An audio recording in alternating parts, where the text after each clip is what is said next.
이 시간 우리 연결하는 교회 성도들에게 하나님의 은혜와 평강이 부어지길 축복합니다. 자, 오늘 여러분들과 말씀을 나누면서 이제 하나님께 기도하고 원하기로는 예수 그리스도를 믿는 은혜, 예수 그리스도를 사랑하는 은혜가 얼마나 여러분 가운데 충만한지, 얼마나 유익이 되는지 그걸 좀 여러분들이 알기를 원하고요.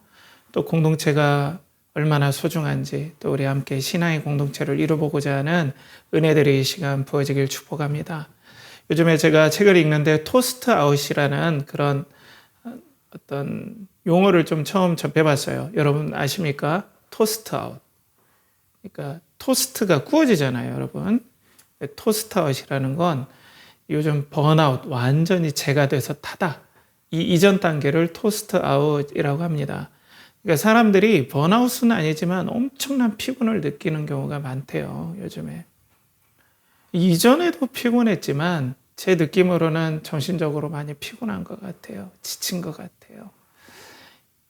이전에는 저의 때를 계속 얘기하면 그렇지만은 공동체 의식이 강할 때는 챙겨준다라는 그런 의미가 많았었거든요. 저희 교수님께서 덴마크에서 유학하실 때 덴마크에 갔더니 너무 모든 것들이 잘 돼 있더래요. 그런데 교수님께서 그 덴마크가 그 봄 때 되면 엄청 건조하다고 그래요. 안 가봤지만은 교수님 말씀에 따르면.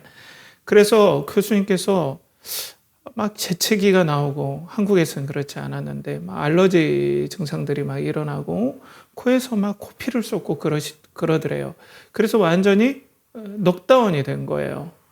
그래서 학교를 못 나갔대요. 아파가지고.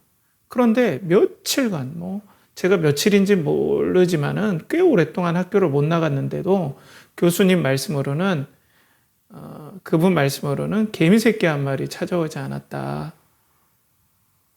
아무도 챙겨주지 않더라. 그러면서 그때 느낀 서운했던 감정들을 막 성토했던 강의 시간에 그때를 기억해요. 그러면서 와, 그렇게 된다고? 우리들도 그렇죠.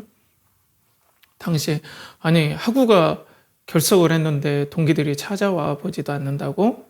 이런 생각을 했는데 요즘 한국 사회가 점점 그런 사회로 비슷하게 가고 있어요.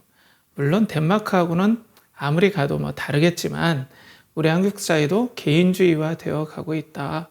옛날에 공동체주의에서 개인화 되어 가고 있다. 그러니까 누가 챙겨주지 않잖아요. 우리 사회에서. 그러니까 믿을 건 누구밖에 없어요.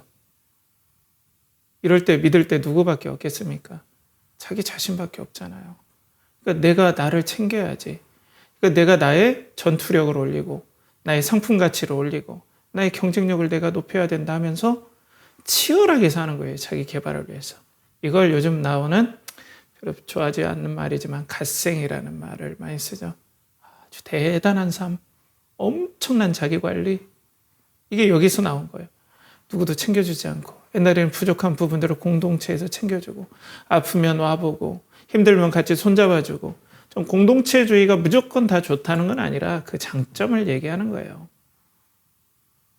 그랬는데 요즘에는 이제는 챙겨주지도 않고 다 서로가 경쟁자고 그러니까 내가 나 자신을 챙겨야 된다.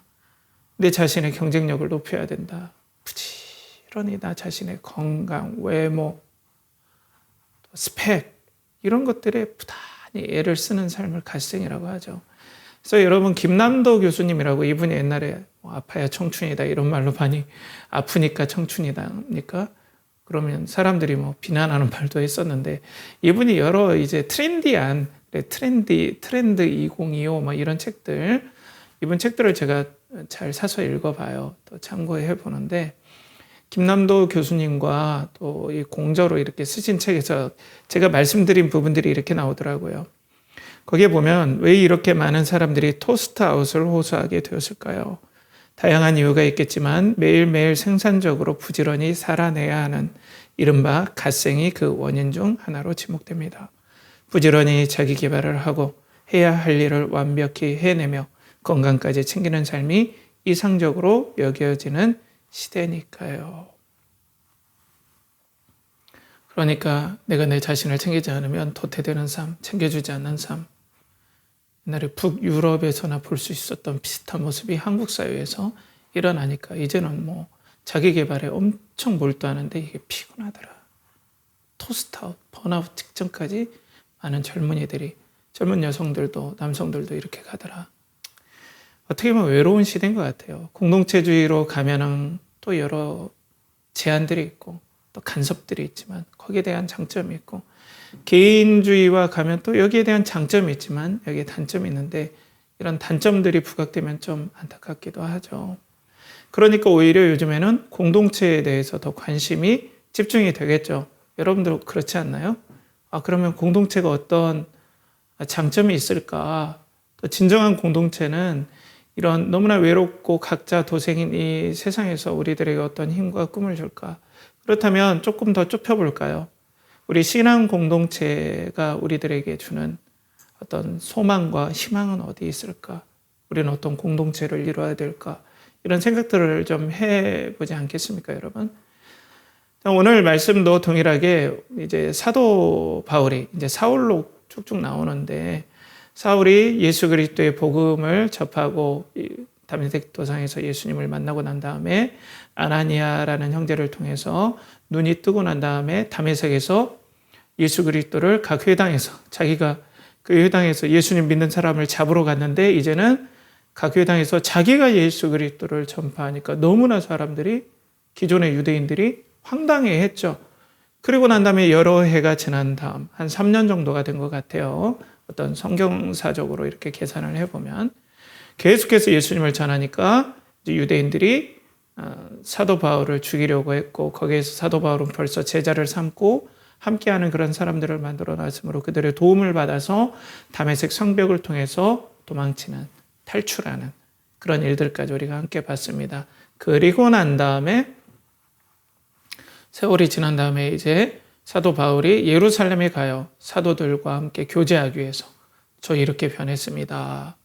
또 예루살렘 교회, 저 예전에 여러분들을 잡고 죽이려고 했지만 저 이렇게 예수님 믿었어요. 저 이렇게 예수님 사랑해요.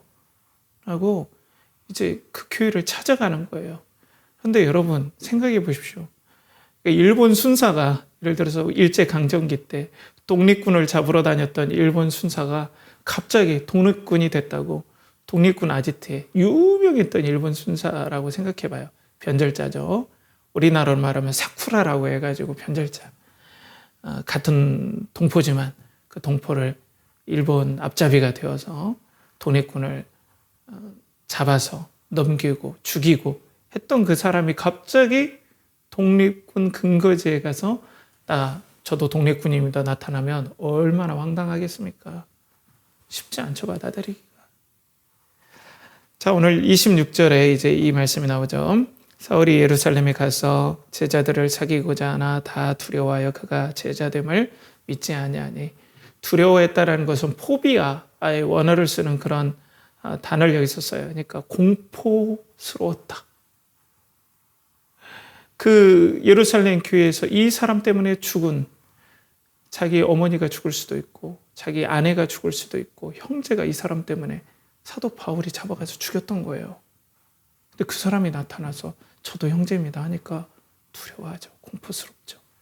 그리고 예전에는 이런 자료에 따르면, 그게 맞는지 안 맞는지 저는 모르겠어요. 그렇지만 자료에 따르면 그런 일도 있었다고 해요. 이렇게 거짓으로 회심했습니다 하고 그 교회 공동체에 잠입해서 예수 믿는 사람을 색출해서 또 핍박하는 그런 일들이 있었다고 해요. 그 얼마나 경계가 되겠습니까, 여러분? 그런데 이 사람이 형제라고 이렇게 딱 다가왔다는 거예요. 어떻게 믿어요? 사람들이 받아주지 않죠. 저라도 못 받아줄 것 같아요. 자, 그런데 갑자기 이제 바나바, 여러분들 바나바 아시죠? 그러니까 아나니아와 삽비라 이전에 예루살렘 공동체가 서로 떡을 나누고 교제하면서 자기의 어떤 논을 팔고 가산을 팔아서 공동체에 내놓는 그 장면에서 바나바가 나오죠, 그때. 그리고 난 다음에 이제 처음 나오는 거예요. 그 바나바가 나와서 중재 역할을 해요.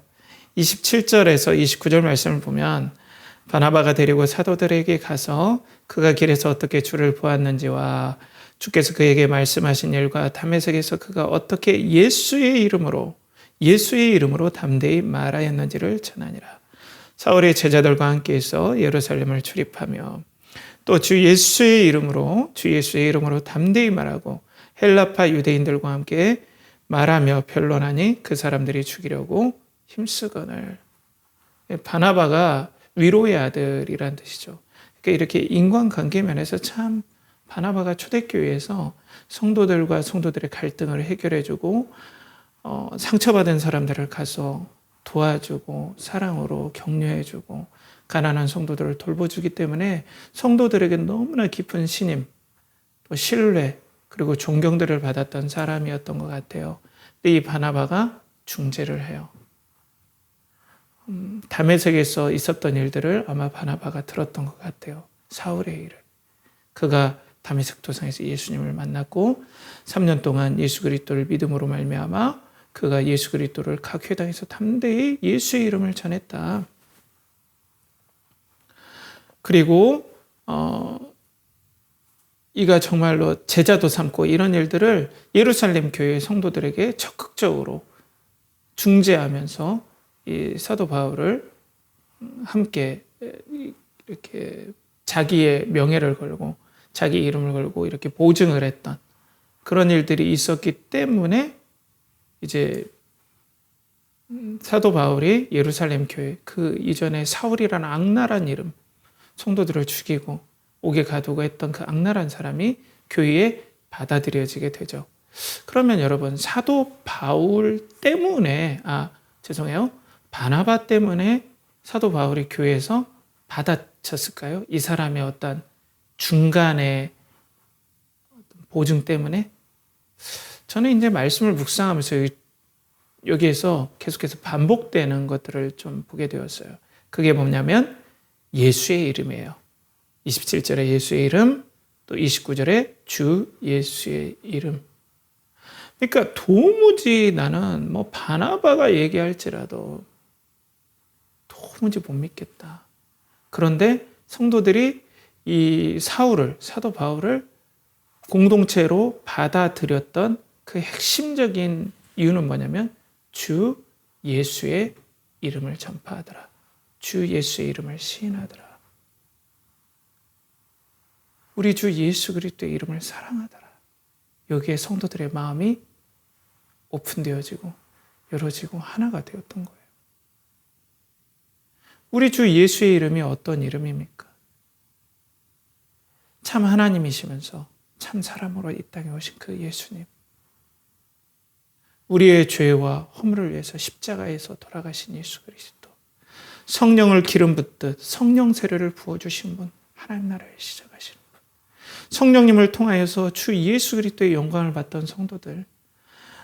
초대교회 성도들이 성령님을 다 이렇게 성령의 세례를 받고 예수 그리스도를 믿음으로 이전에는 성령님이 구약 때는 잠시 사람에게 임했다가 이렇게 떠나시는 그런 분이었는데 이제 하나님 나라가 시작되면 죄가 완전히 해결되고 사탄이 멸망당하는 그 첫 번째 시작점의 신호탄이 성령이 영원히 사람에게 임하는 것인데 성령께서 임하실 때 어떤 역사들이 일어나냐면 그가 예수 그리스도께서 우리 주님께서 말씀하셨듯이 그가 내 영광을 나타내니 내 것을 가지고 너희에게 나타내리라. 예수 그리스도의 영광을 성령께서 드러내 주시겠다. 그러니까 예수 그리스도의 영광은 어떻습니까? 어떻게 보면 좀 제가 쉽게 얘기하면 많은 것들을 제하고 쉽게 말씀드리면 예수 그리스도의 마음을 성도들에게 부어주겠다라는 것도 사실이에요. 이렇게 좀 많은 내용들을 좀 간추려서 쉽게 얘기하면 하나님 아버지를 사랑했던 예수 그리스도의 마음, 성도들을 뜨겁게 사랑하고 성도들을 위해서 생명까지 주셨던 예수 그리스도의 그 마음의 영광을 성령께서 막 비춰주시는데 성령께서 사도 바울이 그 핍박자 사울이 예수 그리스도의 이름을 사랑하고 전한다는 그 사실들을 바나바를 통해서 서로 대면하고 서로 교제해 보니까 성령께서 서로의 마음을 감동해 주신 거예요. 예수 그리스도의 사랑의 마음이 서로 교감되어진 거예요. 이건 도무지 흉내낼 수 없고 복제할 수 없는 거거든요. 그 마음으로 그러면 당신도 우리의 형제입니다. 그리고 용서했다는 거예요. 교회가 사도 바울을 진심으로 용서했다는 거예요. 당신도 이 존귀하신 예수 그리스도 안에 나의 형제입니다. 과거에 여러 잘못들은 있지만 예수 그리스도가 우리의 추악한 죄를 다 용서해 주셨는데 어찌 우리가 그렇게 용서받은 우리가 당신의 죄를 못 용서할 이유가 있겠습니까? 그러면서 예수 그리스도의 이름 안에 사랑으로 연합되고 뜨겁게 하나가 된 거죠. 그래서 사울이 제자들과 함께 있어서 예루살렘을 그래서 출입했던 거예요. 제자들과 함께 있다는 거 같이 예배드리고 그 떡을 떼면서 교제했고 용서의 현장, 공동체가 하나 되는 형제, 진짜 내 형제로서 이전에는 나를 핍박했고 내 형제와 어머니와 아버지를 잡아가서 죽이기도 했던 그 사람을 진정으로 용서하고 형제로 받아들였고 이제는 생명처럼 사랑하는 관계로 예루살렘 교회가 사도 바울을 받아들이고 사도 바울도 예루살렘 교회 형제 자매들을 사랑했고 그리고 예루살렘 형제 자매들도 사도 바울을 이렇게 사랑했다.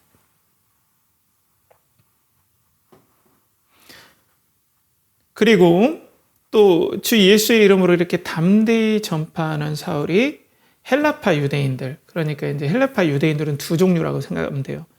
예수 그리스도를 믿는 헬라파 유대인이 있고요. 그러니까 우리로 말하면 디아스포라예요.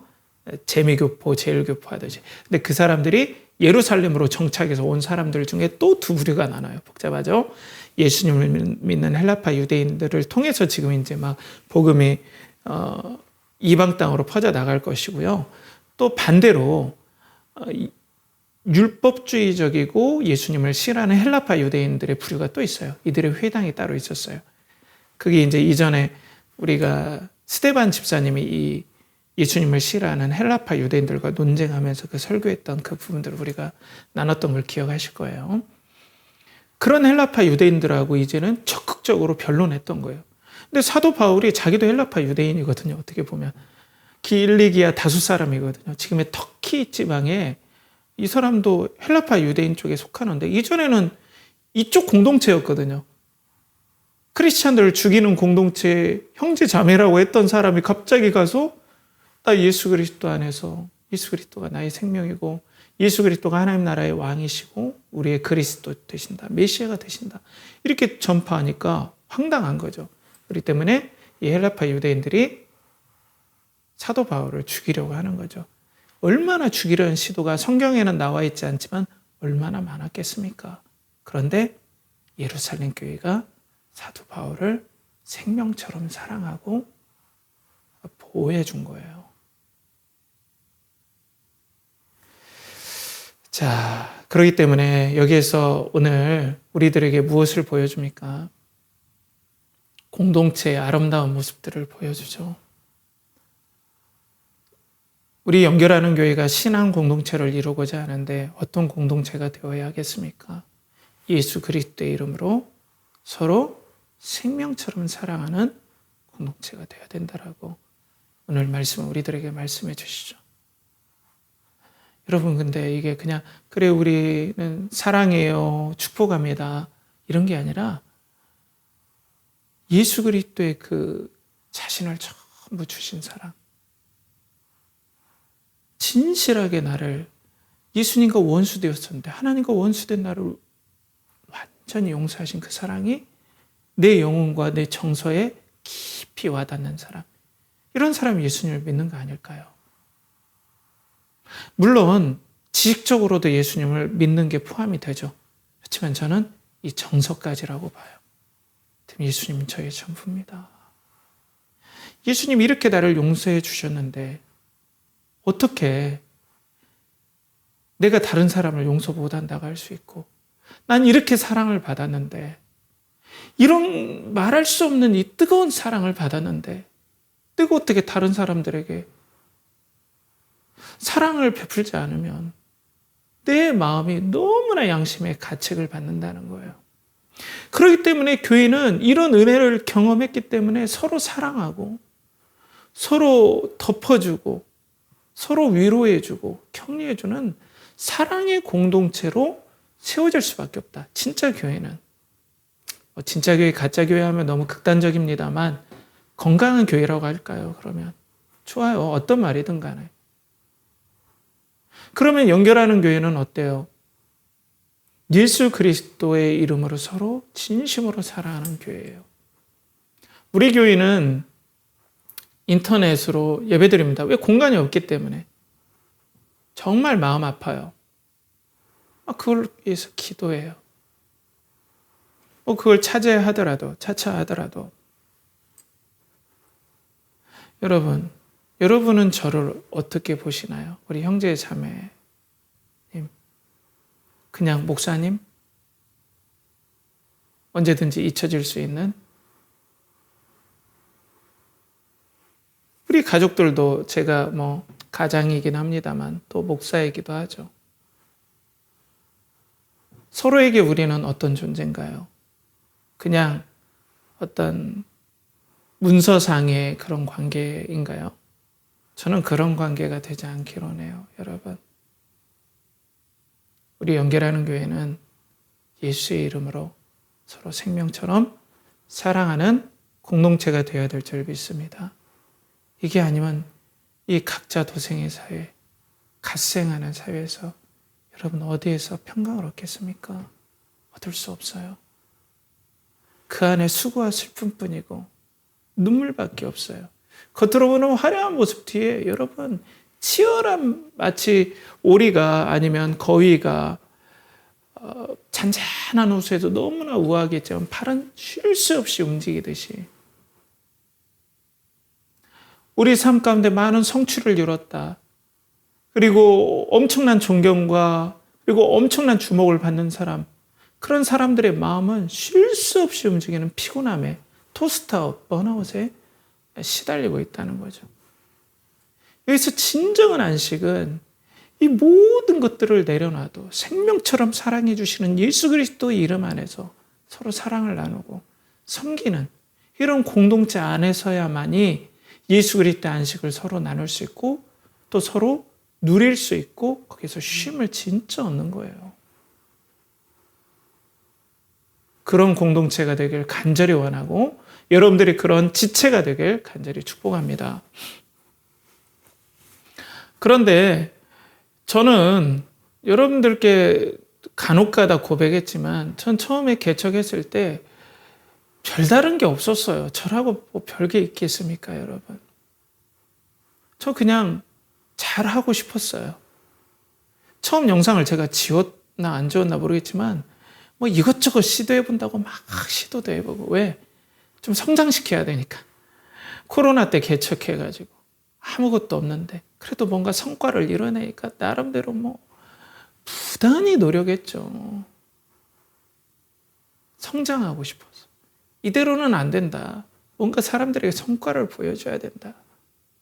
이런 목적이 된 거예요. 그런데 저번에도 말씀 나눴지만 목수가 그리고 사람이 망치를 들면 모든 것이 다 못으로 보인다. 이런 말 아시죠? 독일 속담에. 그러니까 제가 성장이라는 망치를 들면 모든 사람들이 성장의 수단과 도구로 보이는 거예요. 이럴 때는 진정으로 사랑할 수가 없어요. 근데 교회는 이렇게 하다가 그냥 없어져야 됩니까, 여러분? 그러면? 그냥 이러다가 비실비실 하다가 끝나야 돼요? 이 고민이 되지 않습니까? 그런데 교회가 성장을 목표로 하거나, 우리 교회는 그래도 막 복음을 열심히 전해서 막 우리가 어떤 사회적으로 어떤 두각도 나타내고, 선교사도 파송하고 좋아요. 자연스럽게 되면 좋아요. 그걸 나무래하면 안 되죠. 그런데 그것 자체를 목적으로 하면 교회는 어떤 중심이 되냐면 사랑보다는 능력과 성과 위주로 변해버려요. 어떤 위주라고요? 능력과 성과 위주. 그럼 어떤 사람이 인정받을까요? 교회의 성장에 도움이 되는 성도가 추앙받고 교회 성장의 일익을 담당하는 성도들이 어떤 기득권을 차지하지 않겠습니까? 그러면 능력이 우선이 되지 교회에서 어떻게 사랑과 섬김과 희생이 우선이 되겠습니까? 성장이 어떤 목표가 되는데. 그러니까 말은 사랑한다고 하지만 실질적으로는 능력 있는 사람이 최고. 이런 사람은 와 축복받은 사람. 그러니까 마치 우리가 거꾸로 그러면 어때요? 헌금 많이 하고 어떤 교회에 큰 일, 뭐 어떤 일을 한다고 할 때 막 크게 나쁜 건 아니지만 옛날엔 참 귀하죠. 뭐 이렇게 피아노 산다고 하면 몰래 이렇게 헌금하시고 이런 분들 얼마나 이런 분들 때문에 교회가 여기까지 온 것도 사실이죠. 그런데 교회의 목적을 거기에 두는 걸 얘기하는 거예요. 성긴 자체가 나쁘다기보다는. 이렇게 하면 교회가 이상하게 능력이 없어져요. 사랑으로 연합되기보다는 교회 자체는 더욱더 커지고 더욱더 시스템도 탄탄해지고 프로그램도 많아지지만 힘은 없어져 버려요. 왜? 주 예수 그리스도의 이름으로 사랑으로 하나가 되지 못하기 때문에 그래요. 진짜 에너지를 받지 못한다는 거죠. 근데 초대교회는 어때요? 사랑으로 연합됐어요. 정말로 로마에서 보지 못했던 그런 사랑의 모습에 사람들이 완전히 매료된 거죠. 그래서 고신대학교 고려신학교에 있는 이상규 교수님께서 초기 기독교와 로마 사회에서 초대교회의 모습들을 좀 서술한 내용들을 제가 소개시켜 드릴게요. 무엇보다도 기독교회는 가난한 자, 병든 자, 고통당하는 자, 권력 없는 자를 선대하였는데 이들에 대한 사랑과 자비는 영적 보살핌과 함께 육체적 보살핌, 곧 간호사역을 요청하는 내적 요인이었다.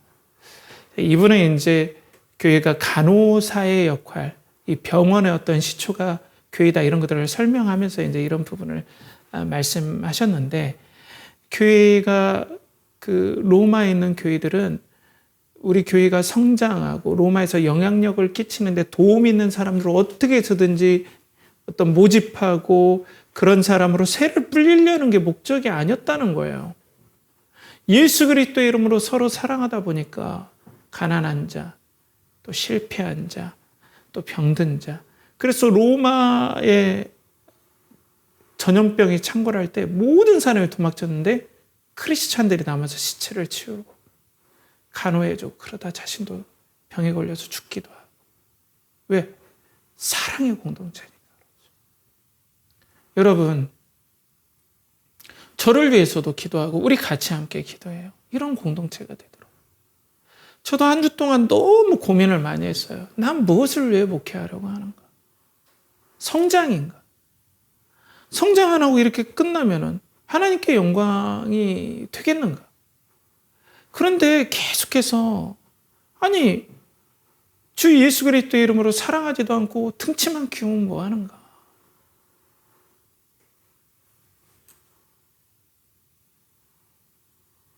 이런 교회가 존재해서 하나님께 영광 돌릴 수 있는가?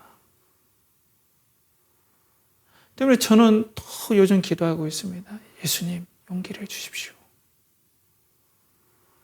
형제 자매를 위해서, 성도를 위해서 기꺼이 죽을 수 있는 용기를 주십시오. 내가 성장을 위해서 교회에서 잘 되는 일보다 죽어야 될 때 죽을 수 있는 용기를 주십시오. 저는 용기가 없습니다. 주에게 용기를 주십시오. 라고 기도하고 있어요. 또 무척 저 자신도 성과주의, 능력주의예요. 우리 자녀들한테도 그런 게 막 나타나요.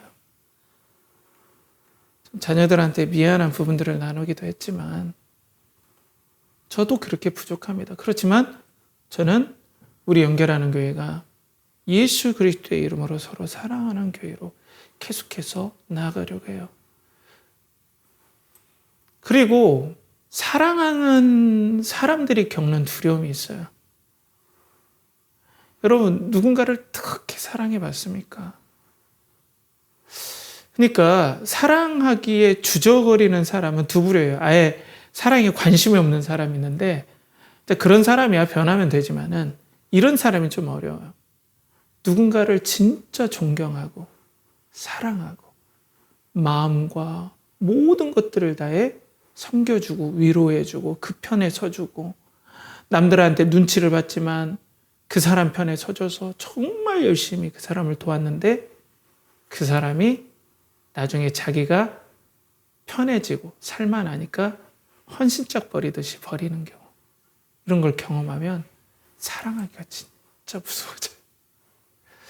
저도 경험을 해봤죠, 여러 번. 그러니까 저도 그런 것 같아요, 여러분. 사랑하기가 두려울 때가 있어요. 다시 모든 걸 들여주고 다시 헌신해 주는 게 좀 무서울 때가 솔직히 있습니다. 전 이런 사람이에요, 여러분. 훌륭한 목사는 아닙니다. 두려워요. 그게 너무 아파요. 너무 아파요. 그냥 관심이 없으면 되는데 너무 사랑했거든요. 아꼈거든요. 근데 배신하더라는 거죠. 잘 되니까 배신하더라는 거죠. 그러니까 이렇게 사랑하는데 우리는 주저를 해요. 그러니까 교회에서도 열심히, 거꾸로 성도님들도 그래요. 목사님 너무 존경해서, 교회가 너무 좋아서 정말로 열심히 신뢰하고 따르는데 목사님이 나중에 이상한 일 터뜨리고, 그리고 돈 많은 사람만 계속해서 막 거기에만 쫓아다니고 성장 위주로만 가고 하면 성도들이 사랑받으니까 목사한테 상처받은 사람들이 다시 마음을 열기가 힘들죠. 이해합니다. 그러면 우리는 어떻게 이런 사랑과 그리고 섬김의 공동체, 예수 그리스도의 중심으로 하나 되는 그런 공동체를 우리가 이루어갈 수 있을까요?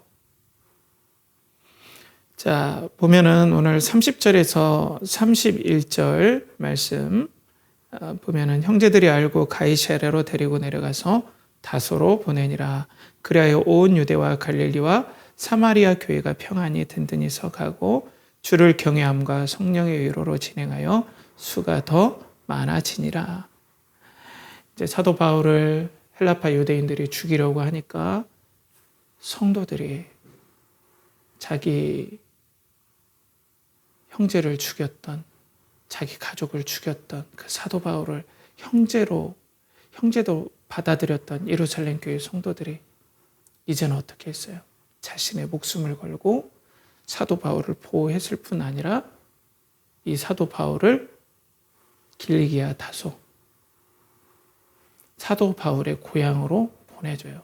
근데 여러분, 지금이야 우리가 서울에서 부산 간다면 KTX 타고 쭉쭉 쉽게 다니지만 옛날에는 어느 지방으로 간다면 아마 이 백기를 통해서 갔다면 엄청난 돈이 필요합니다. 후원자가 필요해요.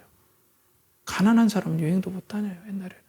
그런데 그 어려운 때 성도들이 자신의 물질들을 다 모아서 사도 바울에게 준 거예요. 물질적 헌신이 있었고 생명을 걸었고 용서했고. 그러면 이렇게 했을 때 교회가 그냥 계속해서 슈퍼맨처럼 그렇게 막 성장했을까요? 저는 그렇지 않다고 봐요. 엄청난 안에서는 또 여러 아픔도 있고 시행착오도 있고 그랬겠죠. 그렇지만 오늘 31절에 온 유대와 갈릴리와 사마리아 교회가 평안하여 든든히 서갔다. 근데 기억하십시오. 교회는 지금 성장을 목적으로는 가지 않아요. 예수 그리스도의 영광과 예배드림과 서로 사랑하는 데 집중하죠. 그랬는데 이전에 사도 바울이 핍박했을 때 교회를 잔멸할세라고 했어요. 엄청난 타격을 받았어요. 그런데 교회가 어때요? 평안히 든든히 서갔어요. 그리고 주를 경외함과, 주를 경외하면 어때요? 예수 그리스도의 이름을 더욱더 사랑함과 성령의 위로함이, 많은 핍박들이 있었지만 예수님의 격려하심, 성령의 격려하심으로 든든히 서갔다는 거예요. 그건 뭡니까? 사랑하기 두려울지라도, 그리고 성장 위주가 아니라 내가 당장의 교회가 없어질지라도 사랑에 더 집중해 갈 때 성령의 위로하심이 교회에 부어졌다. 그래서 든든히 서갔다. 사람들의 마음에 큰 위로가 부어졌다. 사람들의 마음에 큰 격려가 부어졌다. 치열한 세상, 계급주의인 고대 노예제 사회에서도 성도들의 마음에 큰 용기와 위로와 격려들이 부어졌고, 서로 사랑하기 때문에 뜨거운 공동체의 은혜의 역사들이 성도들을 세워줬고, 상처들을 치유했고, 다시 살아갈 용기를 든든한 성령의 위로로서 경험했다라는 거죠. 이런 경험을 통해서 교회는 더욱더 단단해지고 든든히 여겨져 갔다는 거죠. 사랑하는 성도 여러분, 그래서 먼저는 예수 그리스도를 믿읍시다. 우리 주 예수 그리스도는 지금 살아계시고 부활하시고 승천하셔서 우리를 다스려 주십니다. 우리 주 예수 그리스도만이 참 하나님이시고 또 참 사람 되십니다. 우리 주 예수 그리스도만이 사람을 살리시고 생명을 살리시며 부활의 주가 되십니다. 여러분, 이 예수 그리스도께서 오는 사랑 위에 여러분들에게 어떤 안식처가 있겠습니까? 대학 천만의 말씀입니다. 직장 천만의 말씀입니다. 돈과 뜨거운 명성 천만의 말씀입니다. 주를 경외함과 성령의 위로만이 우리에게 진정한 안식을 줍니다. 여러분 한번 찾아보세요. 저랑 내기를 걸어도 좋습니다. 이런 은혜만이 우리에게 이런 안식을 줘요. 그러면 어때요? 예수 그리스도와 더불어 예수 그리스도를 이름을 의지하고 이전에 나의 목표, 나의 비전, 그리고 나의 가치관을 다 내려놓고 예수 그리스도의 가치관, 예수 그리스도의 나라, 예수 그리스도의 비전에 내가 회개하고 돌이킴으로 또 내 죄를 용서를 구함으로 예수 그리스도를 믿어야 되죠. 이렇게 함으로 우리는 진정한 공동체가 됩니다. 예수 그리스도를 믿으시길 축복합니다.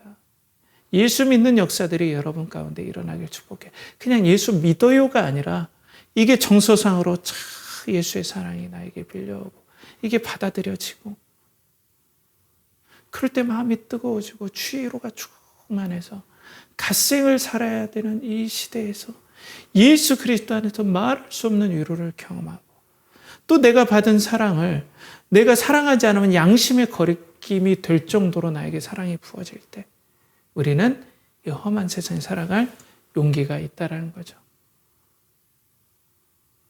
우리 연결하는 교회는 예수의 이름으로 서로 사랑하고 진심을 다하는, 그리고 저에게도 여러분 그런 사랑을 잃지 않도록 목사인 저를 위해서도 기도해 주십시오.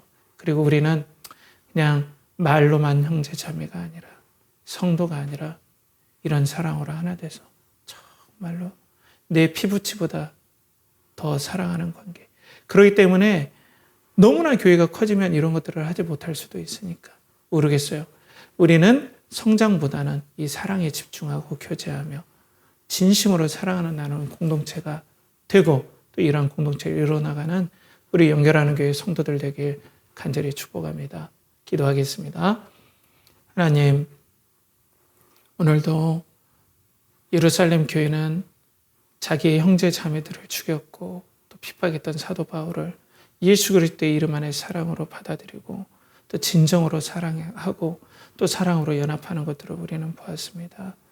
성령께서 이 시간 우리들의 마음, 예배드리는 분들의 마음을 주장하여 주셔서 이 영광스러운 예수님을 믿게 하여 주시고 예수님을 시인하게 하여 주시고 예수님만이 나의 생명이시고 나의 직장보다 소중하고 나의 돈보다 소중하고 나의 미래보다 소중한 최고의 가치가 되심을 성령님께서 고백하게 하는 은혜의 역사들이 일어나게 하여 주시고 우리 연결하는 교회 예수 그리스도의 사랑에서 하나가 되는 복된 은혜의 역사들이 있게 하여 주시옵소서. 이를 간절히 바라고 원하며 이제는 우리 주 예수 그리스도의 존귀하시고 거룩하시고 너무나 소중한 이름과 또 하나님의 극진하신 사랑과 성령의 내주 교통하심이 오늘도 성령의 위로와 하나님의 격려와 또 주를 경외함으로 충만하여서 서로 사랑하고자 하고 예수의 이름으로 사랑으로 하나 되고자 하는 사랑하는 연결하는 교회의 성도들과 예배자들과 또 그들의 영혼과 가정과 직장과 또 준비하는 모든 것에 드린 모든 것에 이제로부터 영원토록 함께 하시기를 간절히 축원하옵나이다. 아멘.